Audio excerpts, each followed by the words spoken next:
അസ്സലാമു അലൈക്കും വറഹ്മത്തുള്ളാഹി. സിനിമകളും ടി വി പ്രോഗ്രാമുകളും മനുഷ്യനെ വഴിതെറ്റിക്കുന്നതായി പുതിയ പഠനങ്ങളും നിരീക്ഷണങ്ങളും പുറത്തുവരുന്നു. 9/4/2016 മനോരമ പത്രം റിപ്പോർട്ട് ചെയ്ത റിപ്പോർട്ടിൽ സിനിമകൾ വഴിതെറ്റിക്കുന്നു മദ്രാസ് ഹൈക്കോടതി എന്ന തലവാചകത്തിൽ ഹൈക്കോടതിയുടെ ചില നിരീക്ഷണങ്ങൾ രേഖപ്പെടുത്തിയത് കാണാം.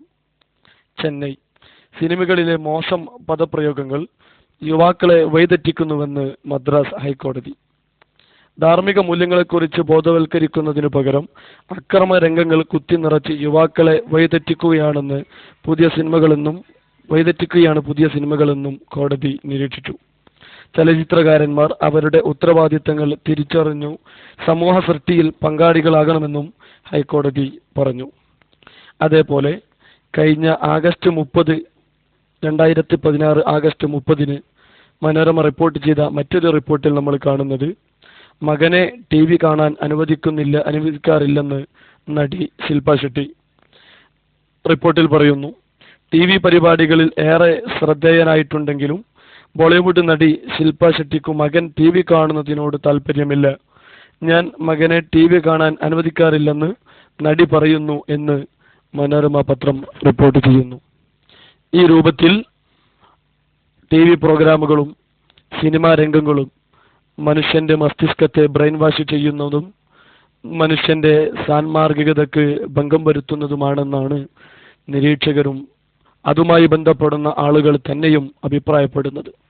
ഹബീബ് റസൂലുള്ളാഹി സ്വല്ലല്ലാഹു അലൈഹി വസല്ലം തങ്ങൾ പഠിപ്പിച്ച ഹദീസിൽ കാണാം, ഇന്നി ലഅറാ നുസൂലൽ ഫിത്നതി ഖിലാല ബുയൂതികും കനുസൂലിൽ മതരി.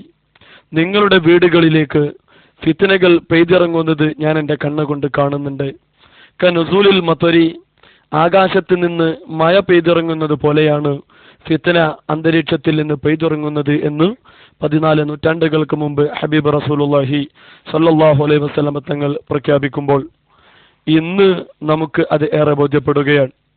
നമ്മുടെ കൈകളിലും നമ്മുടെ വീടുകളിൽ സംവിധാനിച്ച സംവിധാനങ്ങളിലേക്കും തരംഗങ്ങളായി പെയ്തിറങ്ങുന്ന ഫിത്നകളെ നബി തങ്ങൾ 14 നൂറ്റാണ്ടുകൾക്ക് മുമ്പ് നോക്കിക്കണ്ടു എന്ന് വേണം കരുതാൻ.